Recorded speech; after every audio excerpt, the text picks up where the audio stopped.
Hello everyone, Flames here. Today I'm going to be reading the Declaration of Independence 1777. I'll leave a link to it in the description below. Also, you can email us for private consultation at themullings@gmail.com. Without further ado, let's get right into it. When in the course of human events, it becomes necessary for one people to dissolve the political bands which have connected them with another, and to assume among the powers of the earth, the separate and the equal to them, a decent respect to the opinions of mankind, requires that they should declare the causes which impel them to the separation. We hold these truths to be self-evident, that all men are created equal, that they are endowed by their Creator within certain unalienable rights, that among these are life, liberty, and the pursuit of happiness. That to secure these rights, governments are instituted among men, deriving their just powers from the consent of the governed, that whenever any form of government becomes destructive of these ends, it is the new right of the people to alter or to abolish it, and to institute new government, laying its foundation on such a principle and organization its powers, in such form as to them shall seem most likely to affect their safety and happiness. Prudence, indeed, will dictate that governments long established should not be changed for light and transcend causes, and accordingly all experience hath shewn that mankind are more disposed to suffer, while evils are sufferable, than to right themselves by abolishing the forms to which they are accustomed. But when a long train of abuses and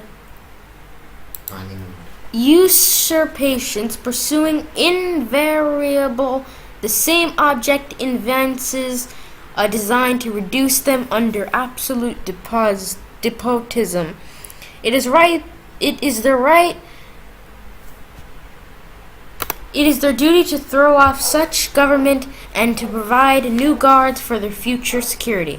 Such has been the patient sufferable of these colonies, and such is now the necessity which constrains them to alter their former systems of government. The history of the present King of Great Britain is history of repeated injuries and usurpations, all having in direct object the establishment of an absolute tyranny over these states. Prove this. Let facts be submitted to a candid world. He has refused his assent to laws, the most wholesome and necessary for the public good. He has forbidden his governors to pass laws of immediate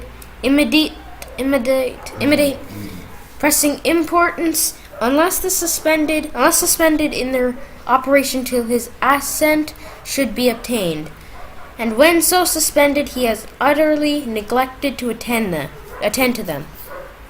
He has refused to pass other laws for the accommodation of large districts of people, unless those people would relinquish the right of representation in the legislature, a right inestimable to them and formidable to tyrants only. He has called together legislative bodies at places unusual, uncomfortable, and distant from the depository of their public records, for the sole purpose of fatiguing them into compliance with his measures. He has dissolved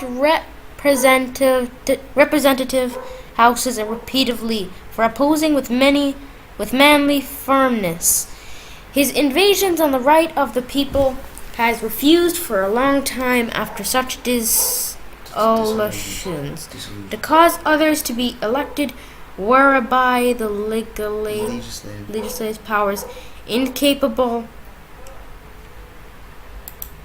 of annihilation have returned to the people at large for their exercise, the state remaining in the meantime exposed to all their dangers of invasion from without and convulsions within. He has endeavored to prevent the population of these states for that purpose of obstructing the laws for naturalization of foreigners, refusing to pass others to encourage their migrations hither, and raising the conditions of new appropriations of lands. He has obstructed the administration of justice by refusing his assent to laws. For establishing judiciary powers, he has made judges for dependent on his will alone. For the tenure of their offices and the amount of payment of their salaries, he has erected a multitude of new offices and sent hither swarms of officers to harass our people and eat out our substance. He has kept among us in times of peace standing armies without the consent of our legislators. He has affected to render the military independent of and superior to the civil power.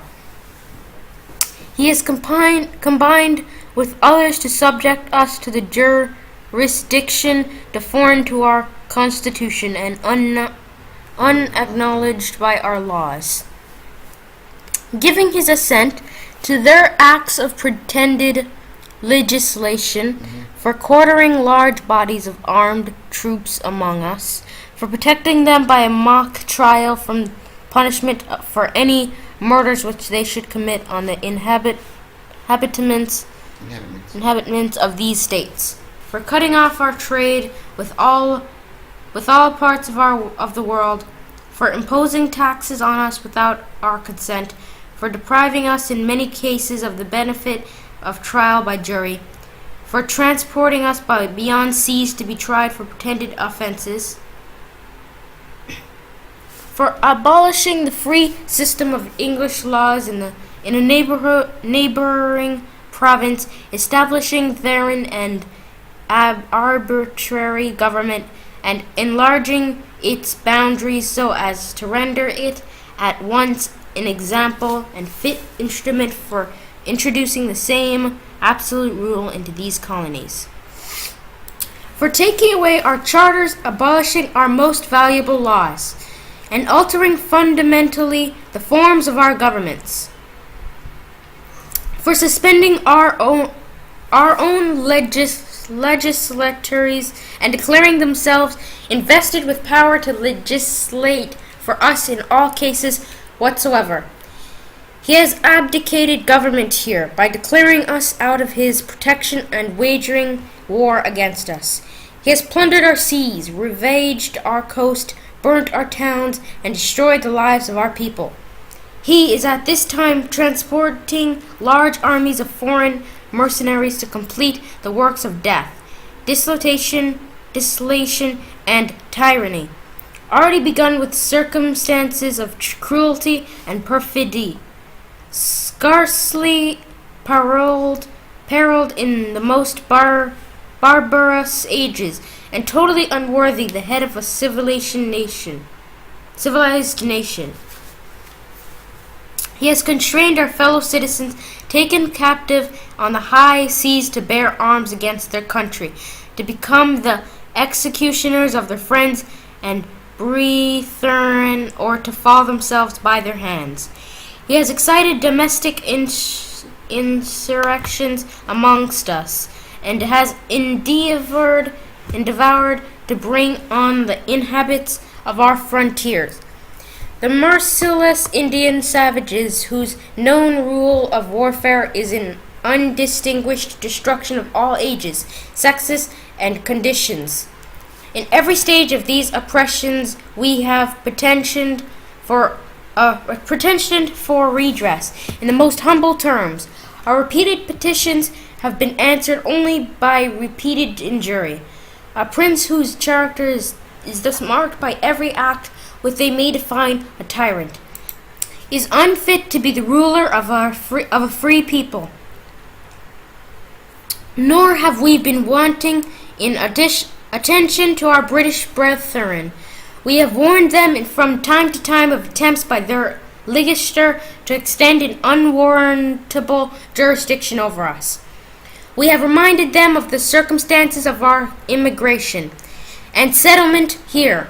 We have appealed to their native injustice and magnanimity, and we have conjured them by the ties of our common kindred to dissolve these usurpations which would inevitably interrupt our connections and correspondence. They have been deaf to the voice of justice and consanguinity. We must therefore acquiesce in the necessity which denounces our separations and hold them as we hold the rest of mankind. Enemies in war, in peace, friends. We therefore, the representatives of the United States of America in General Congress assembled, appealing to the Supreme Judge of the world for rectitude of our intentions, do in the name and by authority of the good people of these colonies solemnly publish and declare that these united colonies are and of right ought to be free and independent states, that they are absolved from all allegiance to the British Crown, that all political connections between them and the Crown and the state of Great Britain ought to be totally dissolved. They have full power to levy war, conclude peace, contract, alliance, establish commerce, and to do all other acts and things which independent states may of right do. And for the support of this declaration, with a firm reliance on the protection of divine providence, we mutually pledge to each other our lives, our fortunes, and our sacred honor. Okay, that's gonna do it. So, hope you guys enjoyed. Sure to leave a like and subscribe. And yeah, once again, you can go in the link in the description to see my mom's link, and you can also see the link of this. And yeah, see you guys next time. Mullings@gmail.com.